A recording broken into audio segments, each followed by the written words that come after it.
First thing that we are going to talk about today is the concept of effective values for periodic waveforms.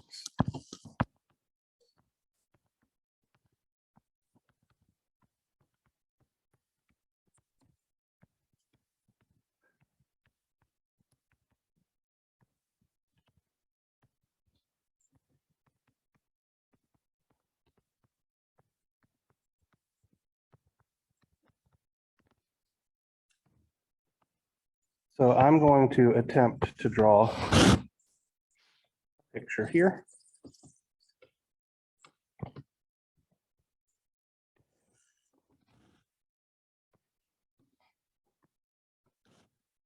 And what this is supposed to be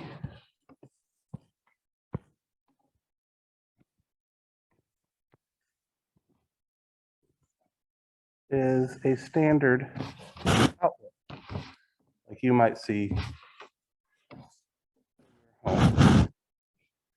in such an outlet. We have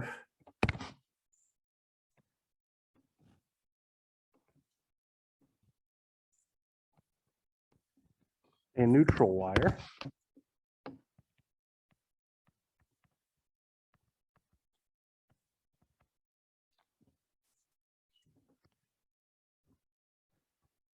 We have a hot wire.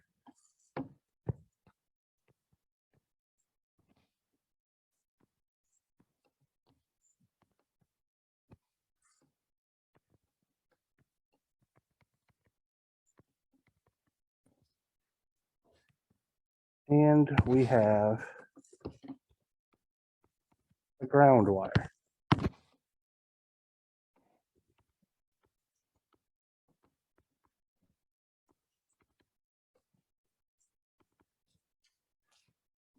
And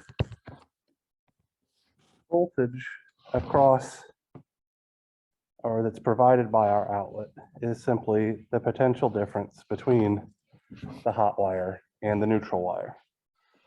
So my question to you all is, what is that voltage? What have you heard? 120, okay? So I'm going to put in quotation marks up here, 120. So let me ask you a slightly different question. Is the electricity that is provided by one of these outlets here an AC signal or a DC signal? It's AC, okay? So we have actually gotten to the crux of what our first topic is. How are we calling that 120 volts, or how are we using a quantity 120 volts to represent an AC signal? 120 volts is not the magnitude of the AC signal that's coming out of our receptacles. It's what's called an RMS value. So this would be 120 volts RMS, and this is effectively equivalent to some time varying voltage V of t, where V of t is actually 120 square root of 2, or somewhere around 170, cosine 120 pi t plus some phase angle theta v, which depends on when we start measuring, okay? That 120 volts RMS is what we're going to call an effective value, okay? And what an effective value is it's a DC equivalent that delivers the same amount of average power to an arbitrary load as our periodic waveform, okay? So it's a DC representation that delivers the same amount of power. So they are electrically equivalent signals. It's just significantly more easy to work with that DC representation. So I'm going to walk us through how we actually get from this representation to this representation. But the first thing that I need to do is to introduce to you guys, and this should actually be a review, how to take the average value of a periodic signal. So let's say that x of t is a periodic signal. Now this could mean that it's a sinusoid, square wave, triangular wave, any type of repeating periodic signal. The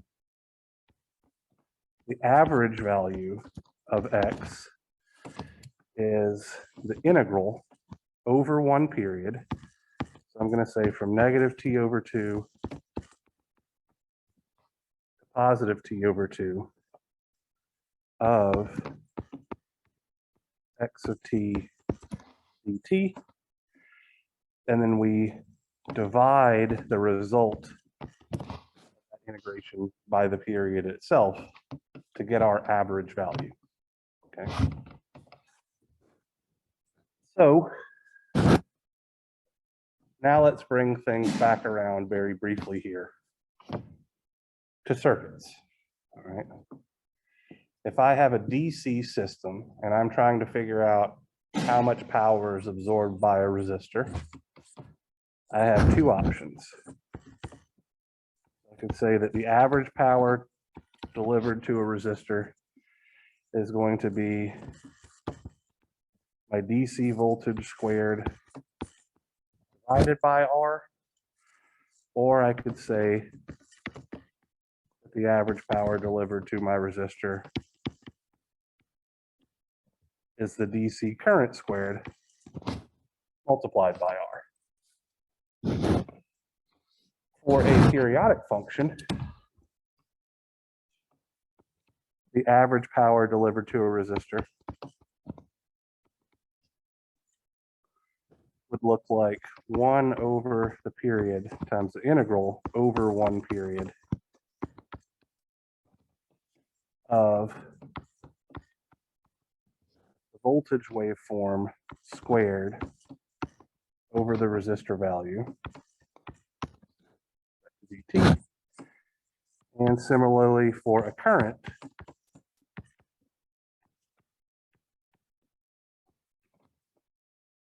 we would have effectively the exact same expression, except that we'll have I squared times R.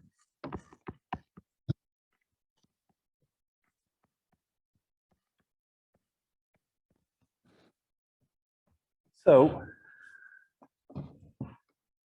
if I equate my average power voltage equations and solve for the DC voltage, what I find is that, I'll call this V effective, so this is the equivalent DC value, is equal to the square root of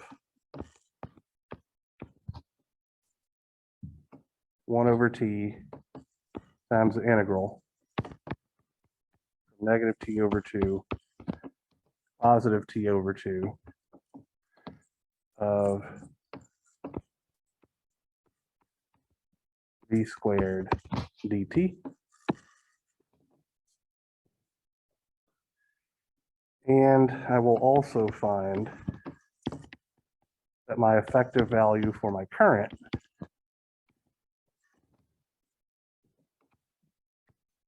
is 1 over t times the integral negative t over 2 positive t over 2 of I squared dt. Like so. It's literally only like 1 to 2 algebraic steps from setting these guys equal and getting to this. So I'm not going to bother with a full-on derivation here. So this tells us, these two equations tell us how we can effectively treat any periodic voltage or current waveform as an effective DC quantity in order to do simple calculations. All right, so let's put this equation into practice real quick. I'm just going to do two reasonably quick examples here.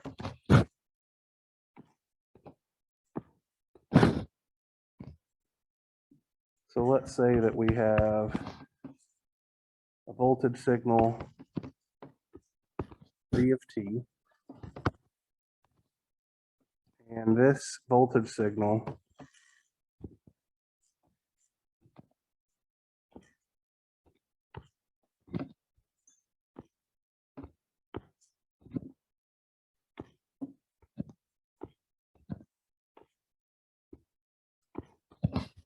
is a sawtooth wave.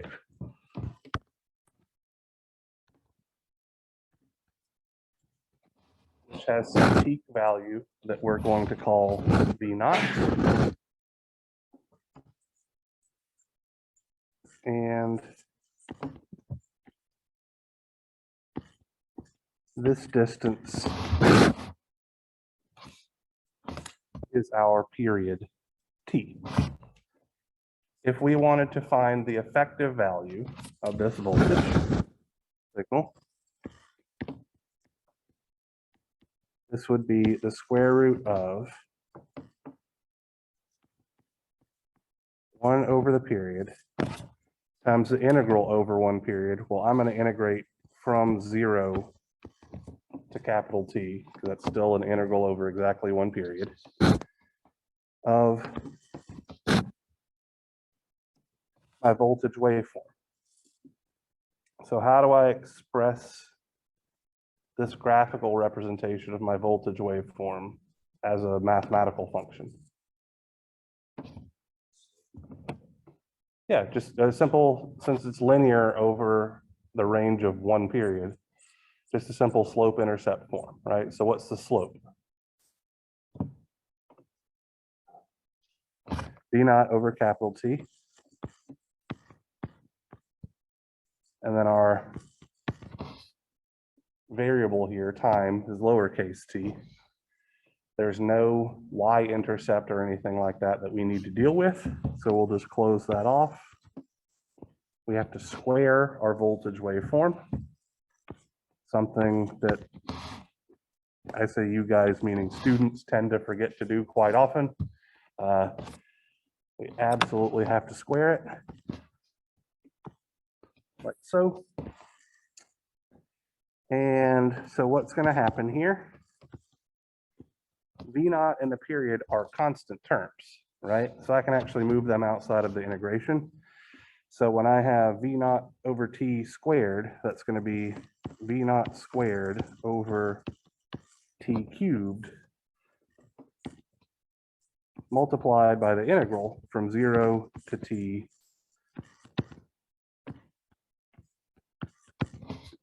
of T squared dt. We okay with that algebra there? So what's the integral of T squared? T cubed over 3. Absolutely correct. I'm going to have to go to the next page. So we should have V effective is equal to the square root of V naught squared over T cubed multiplied by T cubed over 3, evaluated at capital T and 0, which is going to look like the square root of V naught squared over T cubed multiplied by capital T cubed over 3 minus 0. And from this, our effective value is simply the magnitude of the peak value of our triangle wave, the sawtooth wave, divided by the square root of 3.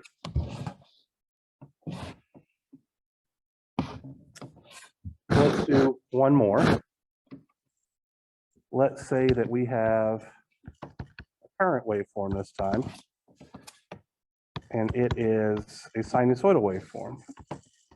So I am cosine omega t plus some phase angle theta I. To find the effective value of our current,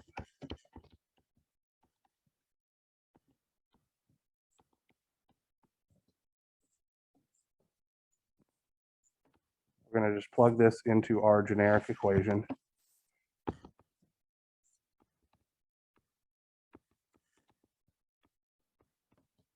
Like so. So I got a couple of questions for you guys.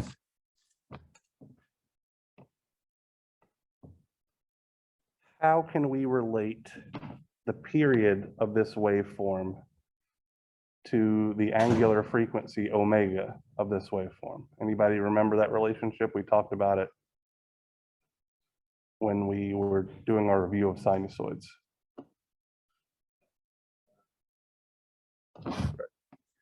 So let me do this in a different color over here to the right.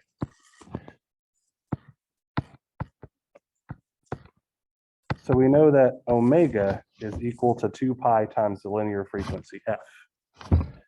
Well, the linear frequency f is 1 over the period, so that means that 2 pi over t is equal to omega.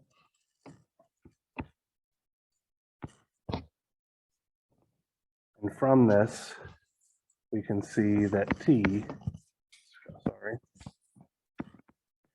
is equal to 2 pi over omega. So let's scooch down here.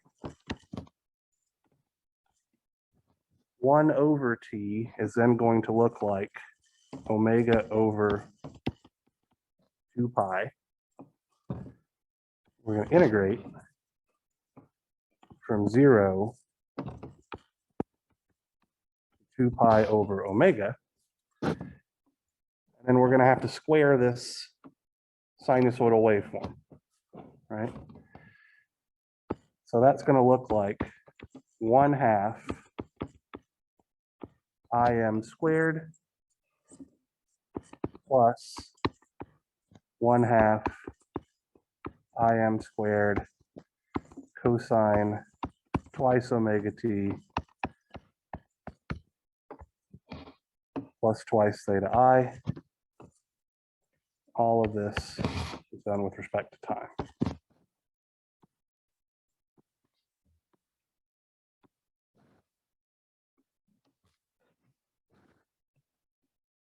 I'm going to break this up into 2 integrals. I'm going to have omega over 2 pi multiplied by my first integral from 0 to 2 pi over omega 1/2 Im squared dt. My second integral is going to be for the second term.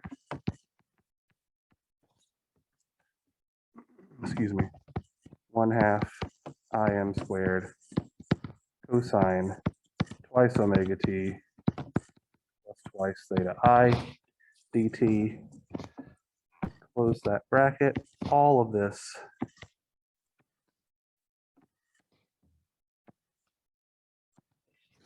is under the square root sign. So let's talk about a couple of things here very briefly. The second term is a sinusoid that's oscillating at a frequency of 2 omega. Okay. So that means that the limits of our integration are actually, we are integrating over exactly 2 periods of that high frequency sinusoid, right? So what I mean by that is, let's do this down here so that I have enough room to finish the problem.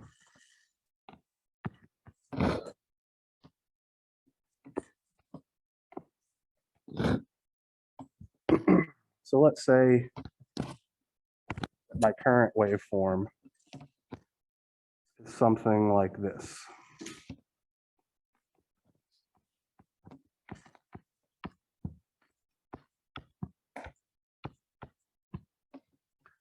right? And earlier we mentioned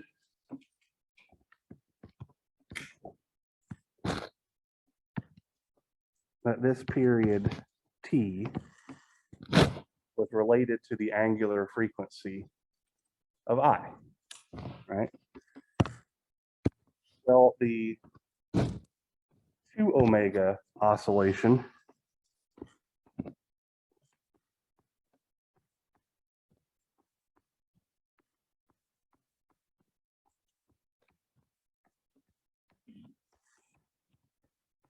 is going to look like this. So there's just twice as many oscillations in that same duration of time. What happens if I integrate a sinusoid over an integer number of periods? What's the area under the curve? It'll be 0, because exactly half of the time it's above the horizontal axis and exactly half of the time it's below the horizontal axis. Which means as long as I'm integrating over an integer number of periods, which is exactly what I'm doing here in this integration, this whole term goes to 0.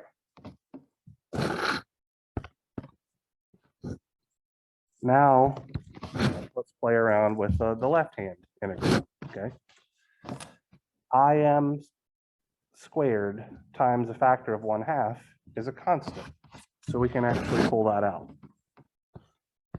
So that we'd have omega over 2 pi times 1/2 Im squared times the integral from 0 to 2 pi over omega dt. What's the integral of dt? T.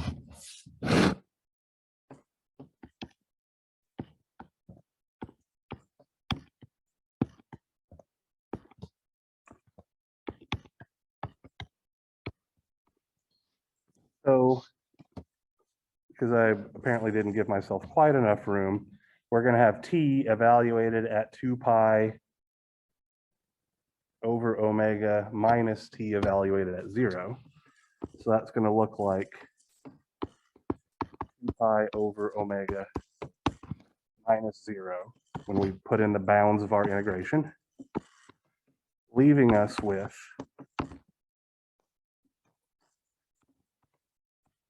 the magnitude of our current waveform divided by a factor of the square root of 2. What's very interesting about this result is that it is independent of the frequency of the sinusoidal oscillations, and it is independent of the phase angle. Meaning, any sinusoidal signal, we can find its effective value simply by taking the magnitude of the sinusoid and dividing by the square root of 2. We don't, its frequency doesn't matter, its phase angle does not matter. If we have a sinusoid and we want the effective value, all we do is we look at the amplitude, divide it by the square root of 2, and we're done. Okay. All right. One last effective value thing here that I want to introduce to you guys is what happens when we have multiple sinusoidal signals. I'm going to do this without derivation because the derivation isn't important for you guys. This is literally just to make a homework problem much less of a pain in the ass. I derive it in circuits too. So let's say that we have a signal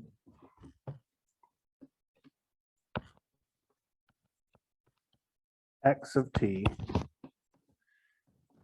equal to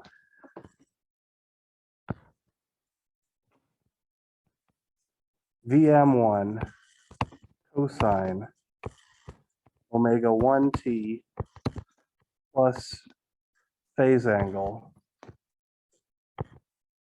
theta V1 plus Vm2 cosine omega 2t plus phase angle theta V2 plus all the way out to Vmn cosine omega nt plus theta Vn. So we have a periodic signal that is the sum of sinusoidal signals, all oscillating at different frequencies. For those of you who have had Math 245 might recognize this as something about how we might do a Fourier series approximation of a signal, okay? In this case, X effective is simply the square root of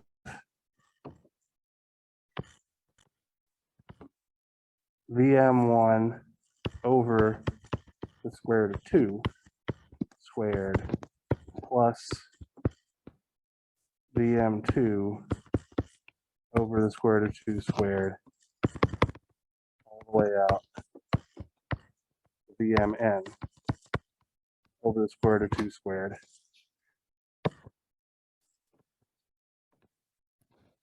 Or another way to think about this would be if we treated this as V1 of t, treated this as of t, treated this bit as the n of t, it is simply the square root of v effective 1 squared plus v effective 2 squared v effective n squared. So to solidify this, let's do a quick example. Let's say that v of t is 5 plus 4 cosine 2t plus 3 sine 4t. And we want to know what the effective value is. What's the effective value of 5? 5. The DC equivalent of 5 is 5, right?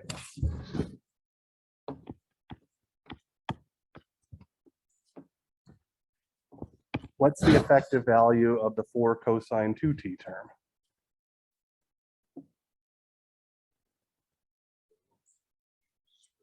Or square root of 2, exactly right.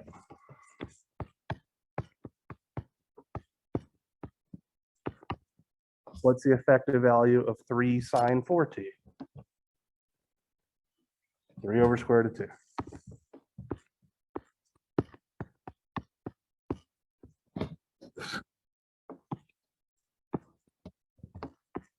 And then we can simply put this into our calculator and we'll have the correct result. Square root of 25 plus, let's see, 16 over 2 is 8. 9 over 2 is 4.5. 6.124 volts RMS. I use the units volts RMS to distinguish effective values from other quantities. And your homework sets are set up in a similar way, okay?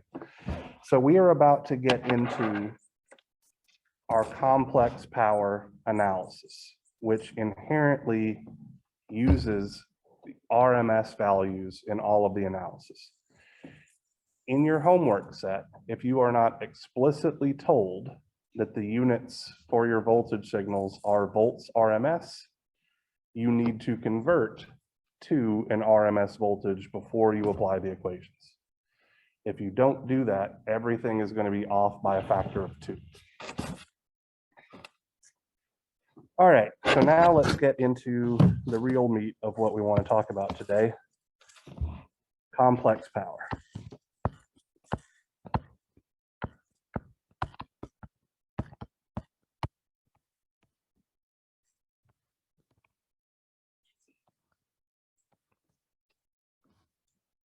All right, so complex power is a quantity that's used by power engineers to characterize the power absorbed by a given load in a sinusoidal steady state circuit. It is a very powerful quantity, no pun intended there, because of the amount of information that it contains, okay? So our complex power mathematically is defined as S is equal to V times I conjugate, where I'm using this V squiggle and I squiggle here to mean something very, very specific, okay? So if we have a time domain voltage, V of t is equal to Vm cosine omega t plus theta v, or similarly, a time domain current of the form Im cosine omega t plus theta I.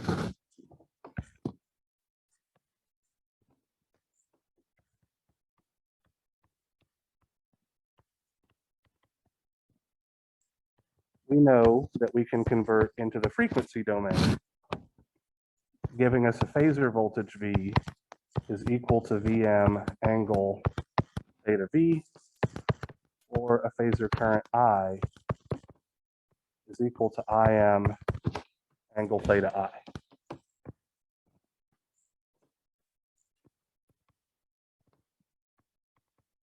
This is what we've been doing for the past couple of weeks. Well,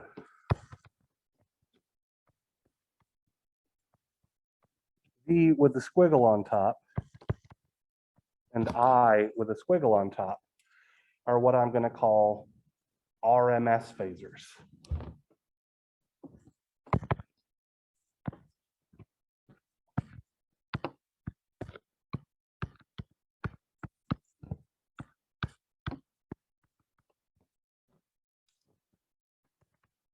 This is simply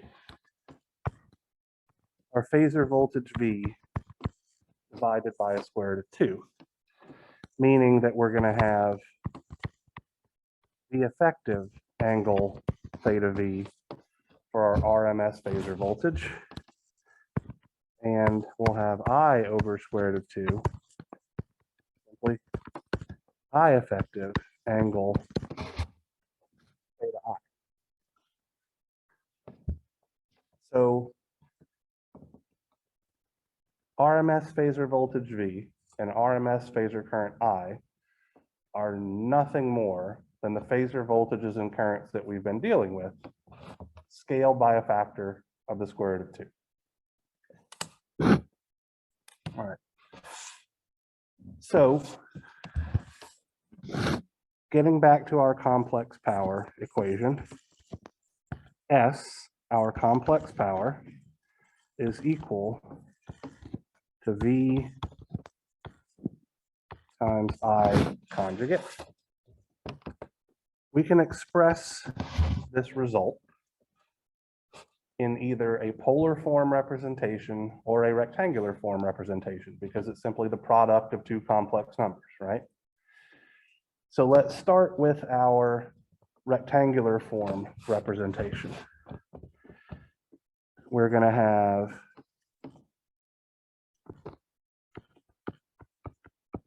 V effective angle theta V multiplied by I effective angle negative theta I. Recall that the complex conjugate operation, all it does to a polar form number is change the sign on the angle. And this is going to give us V effective, I effective times the cosine theta V minus theta I plus J V effective, I effective sine theta V minus theta I.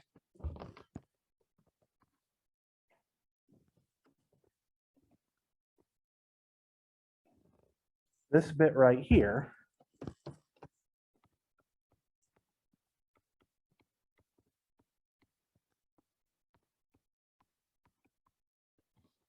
is the average power. This is exactly identical to the average power that we have been calculating, right? Since V effective is Vm over the square root of 2, and I effective is Im over the square root of 2, V effective times I effective is just 1/2 Vm Im. 1/2 Vm Im cosine theta V minus theta I is the exact average power relationship that we developed in class on Wednesday. So this is just a slightly different way of expressing it using effective values, okay? The units of average power is the watt.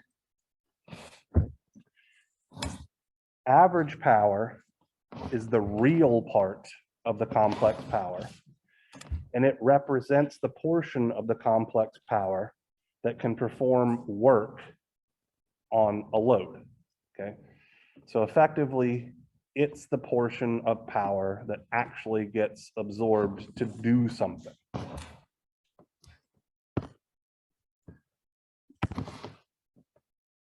The imaginary part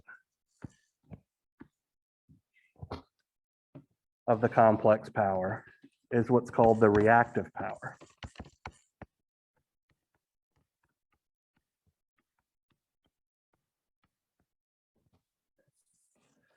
Reactive power has units of VARs, or volt amperes reactive. Okay, so dimensionally, a VAR is the exact same thing as a watt, right? Because we just have a product of voltage and current. But because VARs behave differently, I guess would be the easiest way to put it, we give them a separate unit so that we can easily distinguish between which portion of the complex power that we're talking about, okay? So reactive power is representative of the portion of the complex power that continuously flows back and forth between the source and the load in a steady state sinusoidal system. Effectively, it represents temporary energy storage in our steady state sinusoidal system. And so capacitors and inductors are the elements that directly contribute to whether or not there will be any type of reactive power. Now, one thing that I get asked fairly often is, if reactive power constantly flows just back and forth between the source and the load, what does it do? It's what keeps our electricity grid stable. If ever we have a sudden increase in draw from a utility, the presence of reactive power is what keeps us from having a blackout, okay? So this is done by literally switching in or taking out large capacitor banks so that we just have a temporary form of a burst of energy that we can release back into the system to handle that increased load while we bring up our ability to distribute average power to the level that it needs to be. In polar form, we are going to have the following relationships. So this is just going to be V effective times I effective with an angle of theta V minus theta I.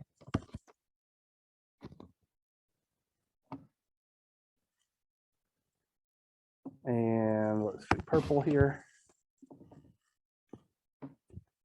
This is what's called the product of V effective and I effective, or the magnitude of the complex power is what's called the apparent power. And this is measured in volt amperes. Okay. So the apparent power is effectively a worst case scenario. And what I mean by that is it's the product of the voltage and the current waveforms without any consideration of the phase angle whatsoever, okay? So it represents the absolute maximum amount of power that you could possibly be required to produce. Apparent power is usually what's the quantity that's used in design to make sure that your conductors, so your wires and all that kind of stuff, are sized correctly to be able to deliver power to a load and things like that. Okay. It is, by definition, the magnitude of the complex power.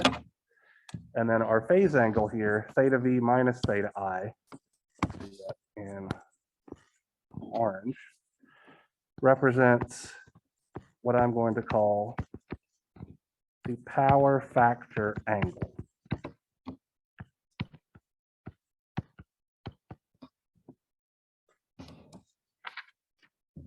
And this brings us to our next kind of miniature topic here, okay? Power factor.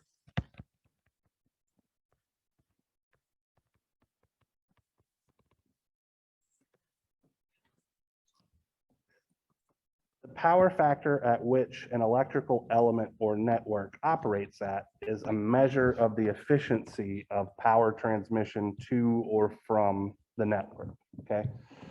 So power factor is defined mathematically as the average power P divided by the apparent power S. So it's simply a ratio of how much of the apparent power is actually being absorbed by our load or network of interest. It will always be a number between 1 and -1, where a power factor of 1 means that all of the apparent power is being absorbed by the load. A power factor of -1 means all of the apparent power is being supplied by the load.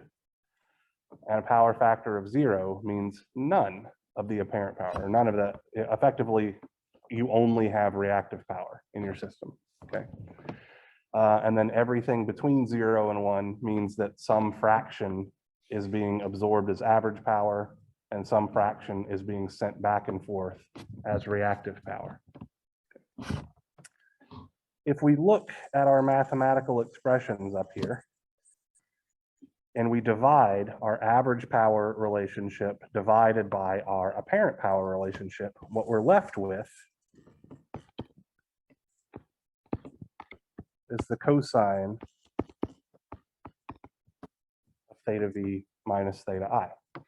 So this is another way for us to determine our power factor.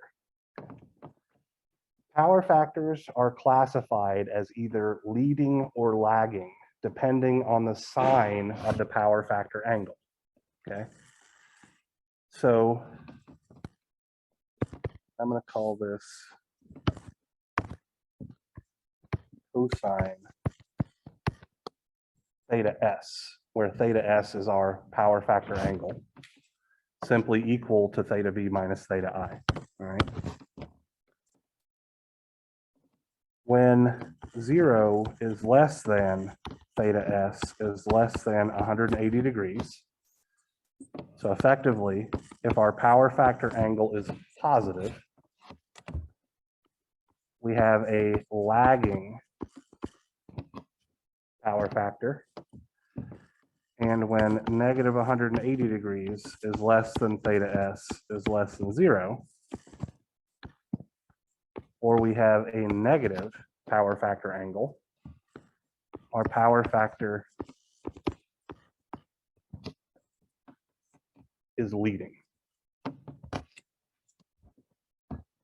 Typically speaking, loads that operate below a specific power factor threshold, usually somewhere in the order of 95 to 97.5%, incur fines from the utility company supplying the power in order to offset the increase in transmission costs. These fines can be avoided by applying power factor correction techniques at the load, which is what we're going to talk about on Monday's lecture. Okay, so here's power factor in a nutshell. Okay, we as a consumer purchase average power. That's what we use. The electric utility distributes apparent power. So if the ratio of what we buy versus what they produce is too low, they get mad because they're wasting money. It costs them money to burn that coal or whatever it is to generate that electricity that's just going to get sent right back to them. Furthermore, it costs them money to develop the infrastructure able to send that amount of power safely from the distribution center out to the consumer, right? So we want the power factor to be as close to 1 as possible so that we're not generating too much excess energy while we're trying to transmit it from one point to another point. Okay, that's all power factor really means. For the overwhelming majority of us simple consumers, our power factor is going to be very, very close to 1. So think about everything that you have in your home that would represent a non-purely resistive load. If you've got a washing machine that has an induction motor in it, so that's going to cause the power factor to decrease a little bit. If you have a dryer, well, so that's got an induction motor in it, but it's also got a heater in it, which is a purely resistive load. So that's probably going to push things a little bit more towards just being average power. All of your lights are purely resistive loads. Modern televisions, computers, and all that kind of stuff are all resistive loads. So for the average consumer, power factor is not remotely important. But then think about an industrial consumer who's running some sort of manufacturing plant where they have multiple HVAC units and potentially conveyor systems and all that kind of stuff that utilize multiple induction motors to move a product from point A to point B. They are going to see particularly higher levels of reactive power absorption in their system, giving them lower power factors. They are the types of consumers that wind up having to have power factor correction applied. All right, so I have hit you guys with a tremendous amount of equations today. I absolutely understand that. What I'm going to do now is give you a tool that helps you relate all those quantities so that you actually don't need to remember literally any of them. Okay. So we're going to talk about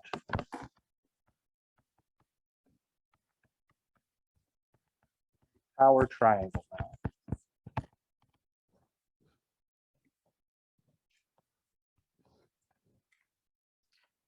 So let's say we have a plot on the imaginary plane. This is our real axis. This is our imaginary axis. Our complex power S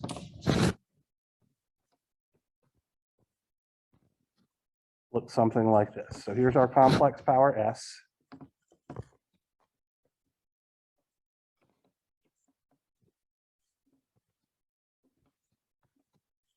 The magnitude of this complex power S is our apparent power.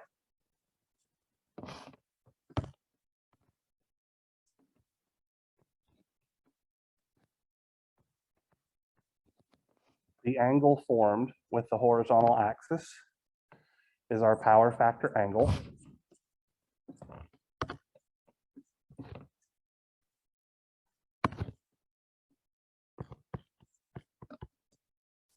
The projection of S onto the real axis is our average power.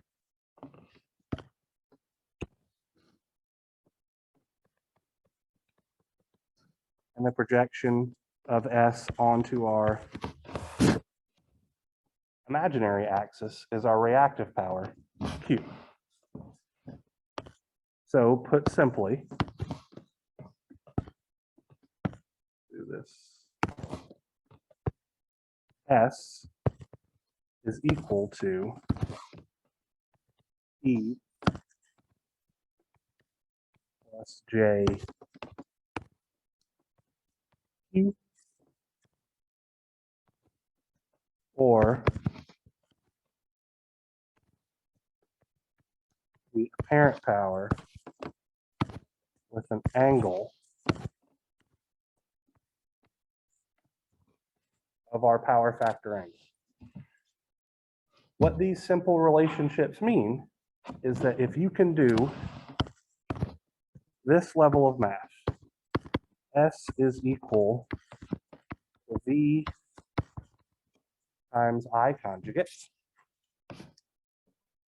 If you express your answer in your calculator in polar form, you have apparent power and your power factor angle. If you can express your answer in rectangular form, you have average power and reactive power. There's actually no need whatsoever for you to memorize all of those equations that we developed a few minutes ago. If you can do this multiplication, you have all of those built into your answer, depending on how you choose to have your calculator express it to you.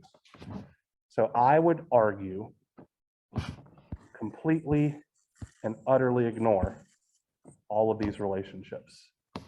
Anytime you're asked for a complex power related quantity, so average power, apparent power, reactive power, or power factor, calculate S, which is just the simple multiplication of two numbers, and then use your calculator to get the part that you're actually interested in. Okay.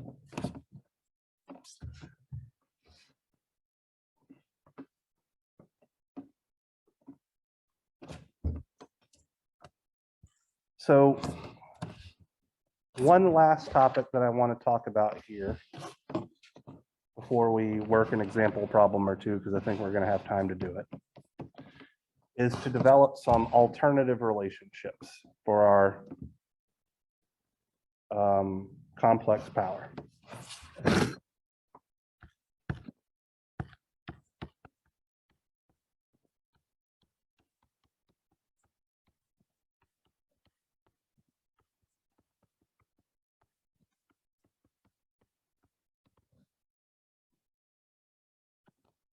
So hopefully you all can follow that Ohm's law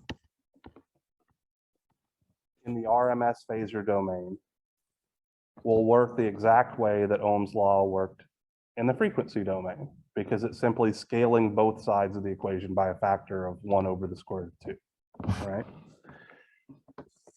So what that means is that our complex power S, defined to be V times I conjugate, could be written as IZ times the complex conjugate of I. Now, what happens when I multiply a complex number by its complex conjugate? What do I get?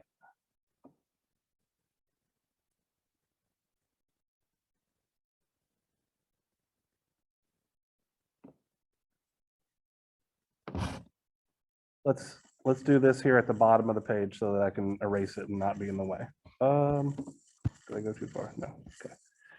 So let's say that I have a complex number A that is a magnitude and a phase angle. A conjugate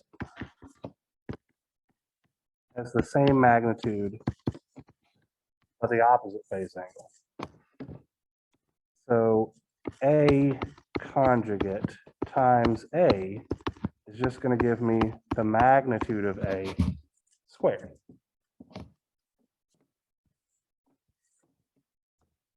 So that means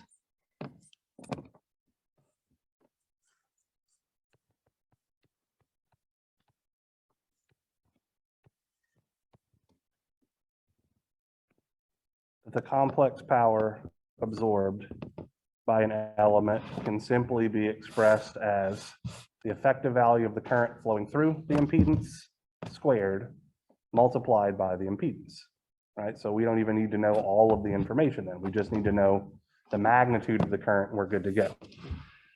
Similarly,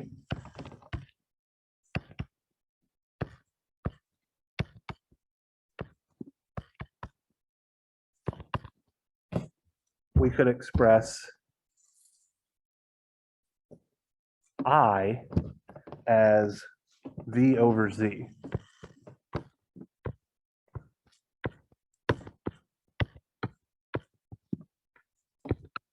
Well, this is going to give me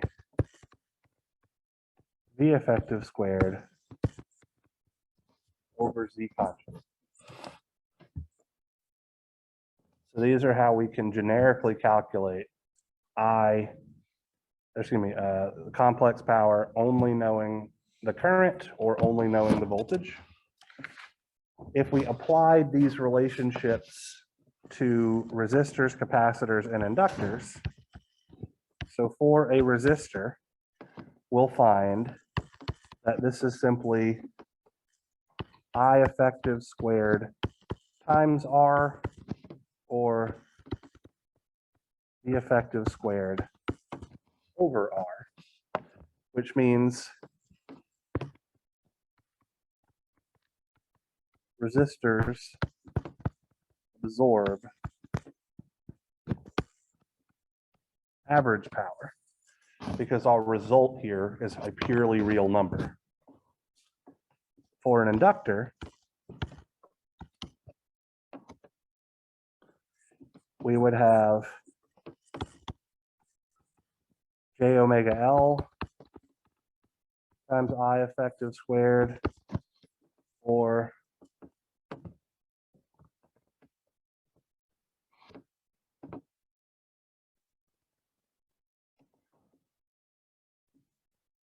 J times V effective squared over omega L, meaning inductors absorb reactive power.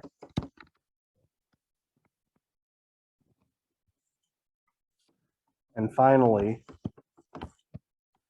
for capacitors, we'd have negative J over times I effective squared over omega C, or negative J omega C times V effective squared, meaning that capacitors supply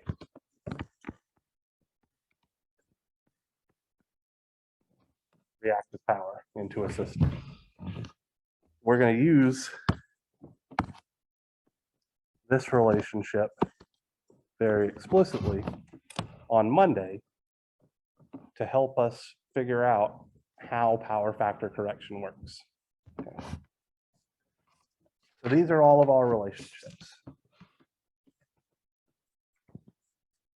So what I would like for us to do is take a look at the following problem. And then after we get through this, I'm going to stop talking.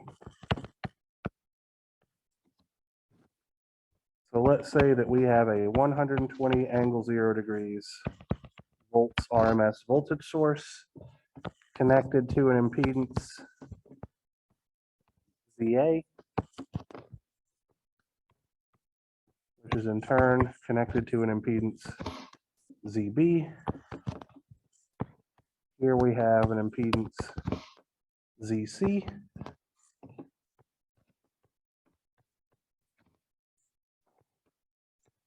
Here we have a current source, 5 angle 45 degrees amps RMS. And we are told that ZA is equal to 10 plus J8 ohms. ZB is equal 12 minus J3 ohms. ZC is equal to 8 angle 30 degrees ohms. We want to determine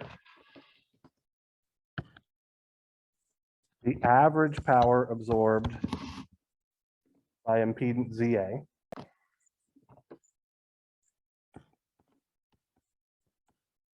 the apparent power absorbed by impedance ZB,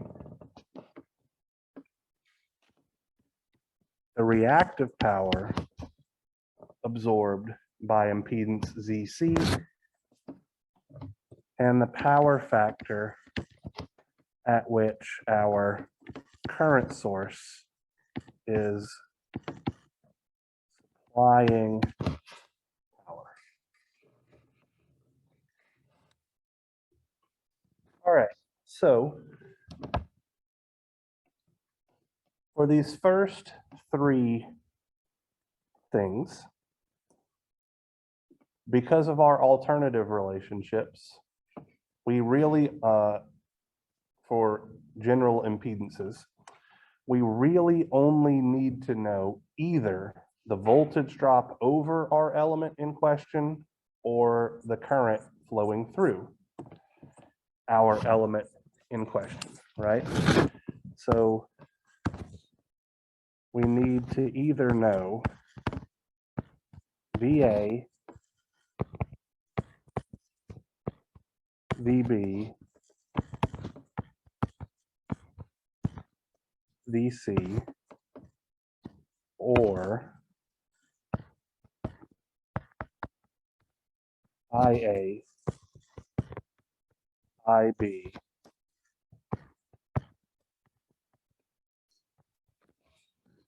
or IC. You know, either of those two quantities, we have enough information to determine our first three parts. For our fourth question here, to determine the power factor at which our current source is supplying power, we are going to need to know this voltage VCS specifically. So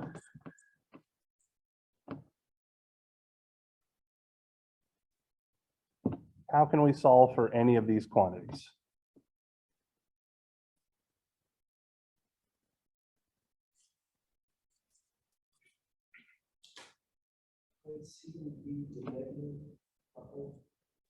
Okay, so Mr. Konovich has observed that our RMS phasor current IC is simply negative 5 angle 45 degrees amps RMS. So from that,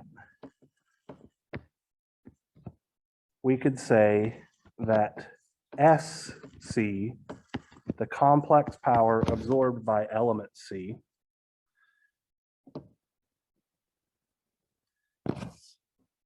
is going to be the magnitude of the current that's flowing through it. So that's 5 amps RMS squared times the impedance ZC itself, 8 angle 30 degrees ohms.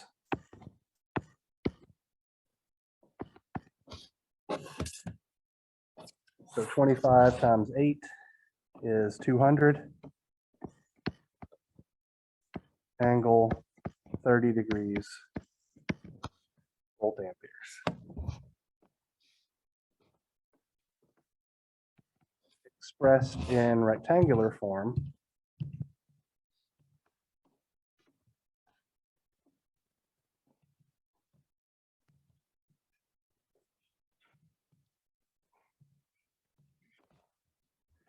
this looks like 173.205 plus J 100 ohms. So I want the reactive power. Which of these four numbers is the reactive power? Pardon? The 100 bit, exactly right. So this part right here, sorry, that shouldn't be ohms, that should be volt amperes. Don't know how or why I put ohms there. Dylan is absolutely correct. This bit right here is Q. Right? We didn't need to do a whole bunch of extra stuff or literally remember anything. As long as we understand that the reactive power is the imaginary part of the complex power, we're good to go. All right. So we've got one of our four questions answered in a pretty straightforward fashion. What's next?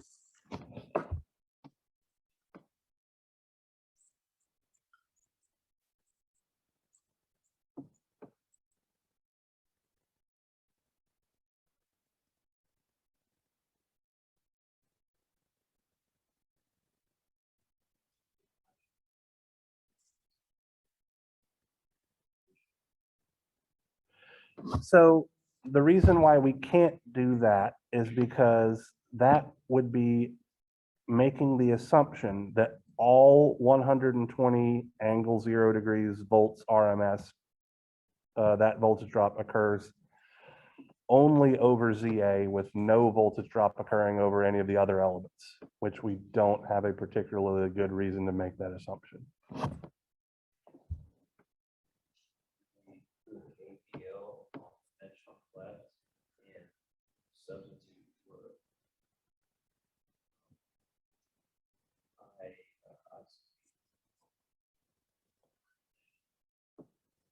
So to do a KVL around our left-hand mesh would require us to know IA or IB. Effectively, we're going to have two unknown quantities either way we go about it, right? We're either going to not know VA and VB, or we're not going to know IA and IB.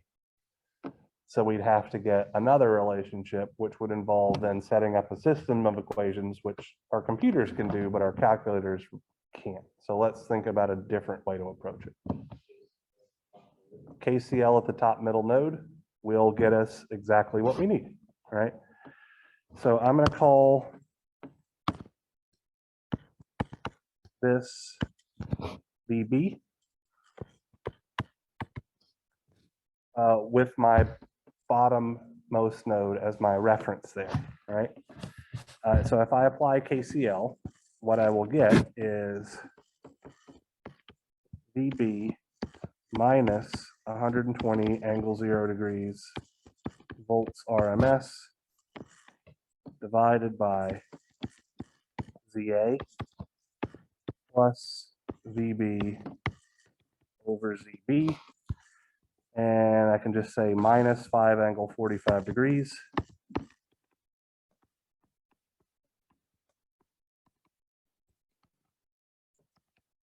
equal to 0.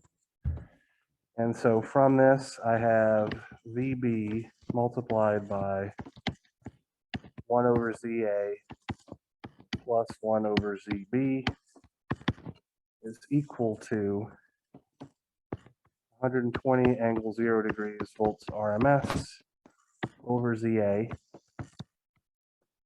plus 5 angle 45 degrees amps RMS. And now I can solve for VB pretty easily, right? So 1 over ZA plus 1 over ZB. So let's see, ZA was 10 plus 8I. 1 over ZB was 12 minus 3I.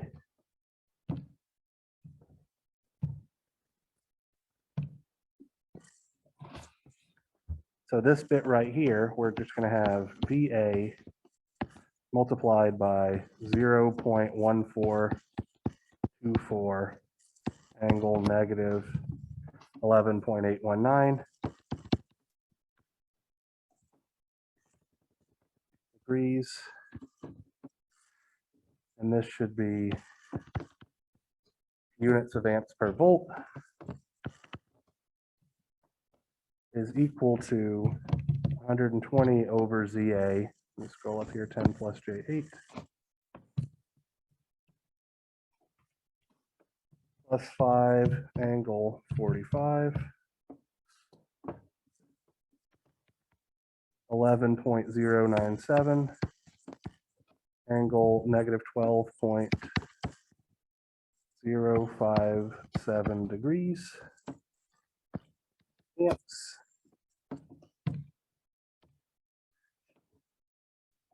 From, sorry, that shouldn't be VA, that should be VB. VB is thus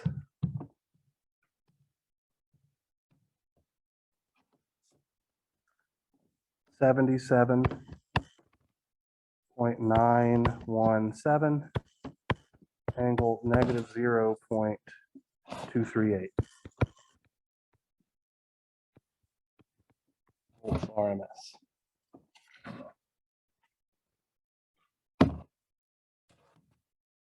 So now that we know VB, we can figure out the apparent power or the complex power absorbed by element B pretty easily.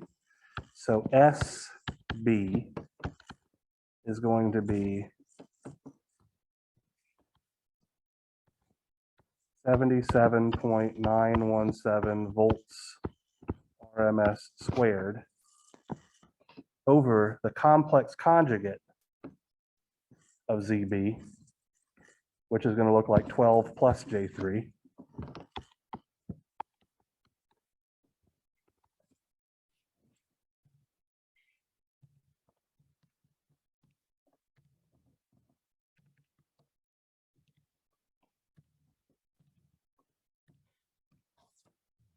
Which looks like 490.816 with an angle of negative 14.036 degrees volt amperes, or 476.161 minus J 119.040 volt amperes. Which of these four numbers is what I'm looking for? The 490, the magnitude part, exactly right.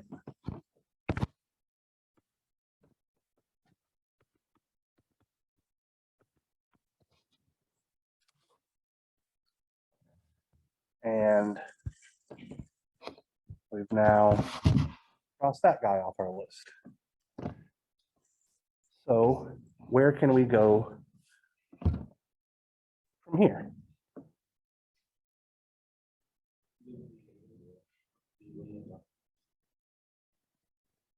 All right, so we could do KVL around the left-hand loop to solve for VA now, or we could use Ohm's law to solve for IA. Either way would work, right?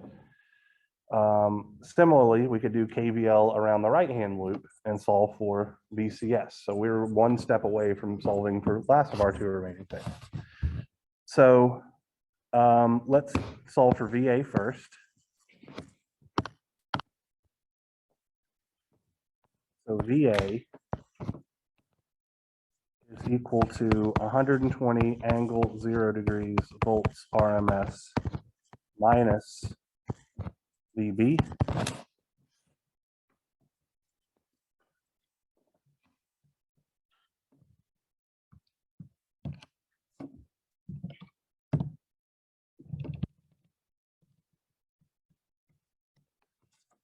which I get to be 42.085 with an angle of 0.440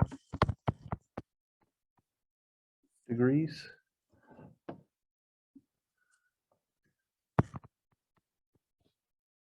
And from this, the complex power absorbed by impedance ZA is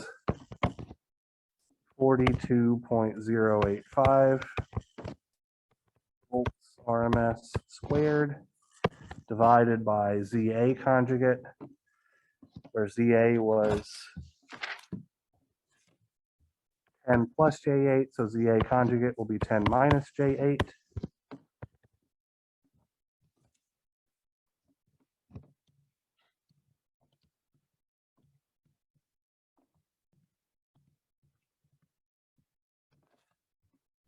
I get that to be 138.303, angle 38.660 degrees, volt amperes.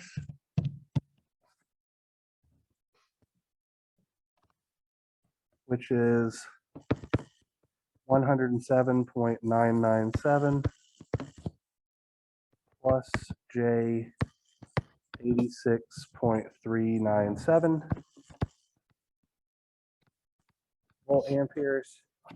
If we were looking for the average power, which of those four numbers is the one we want? 107.997, absolutely right.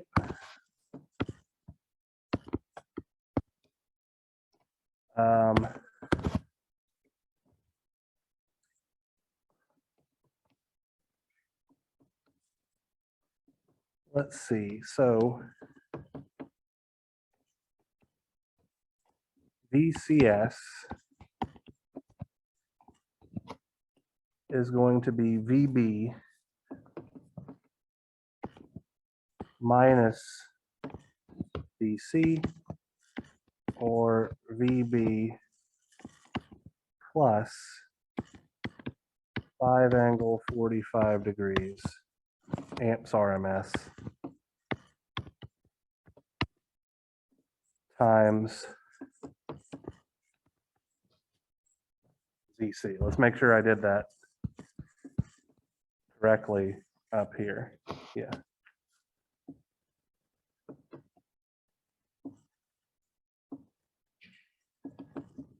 So the 5 angle 45 degrees is flowing into the negative polarity terminal. So that's going to give us,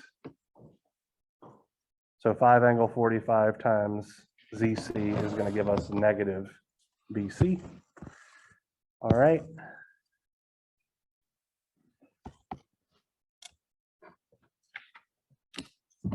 And from this, we should get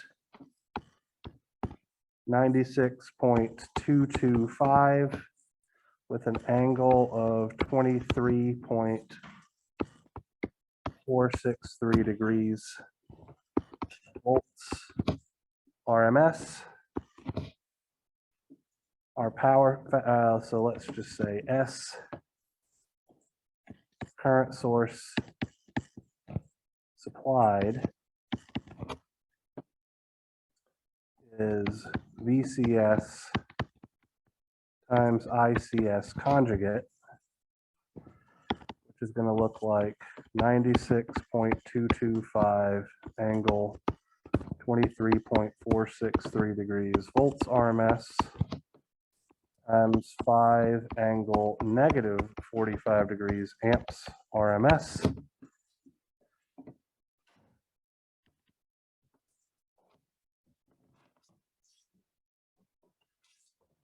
So let's throw that in here, 96.225 angle, no,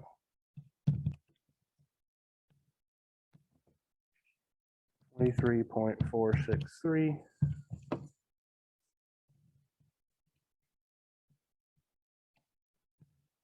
5 angle negative 45. I get 481.125 with an angle of negative 21.533 0.37 degrees amperes. Not going to bother putting this in rectangular form because we're trying to determine our power factor, which is dependent on this angle right here.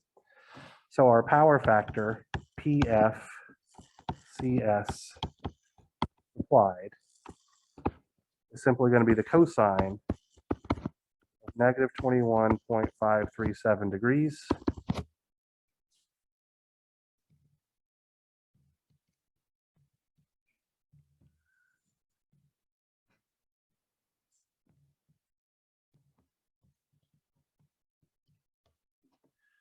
which is going to look like 0.930.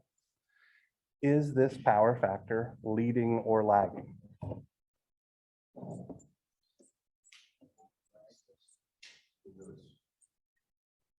So whenever our power factor angle is positive, we have a lagging power factor. Whenever our power factor is negative, we have a leading. Since this is obviously a negative number, this is a leading power factor.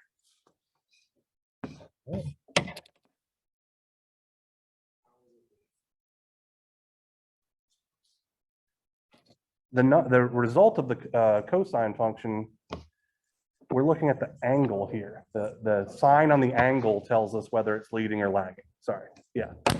The sign on the number tells us, so we calculated supplied power factor. If we had a negative sign there, we would actually be having a lead, an absorbing power factor, I guess. Yeah. So we're looking at the sign of the angle to tell us whether or not it's leading or lagging. That was a good question. All right, so that's enough out of me for today. You've got 30 minutes remaining to work on the in-class assignment type stuff. So have at it.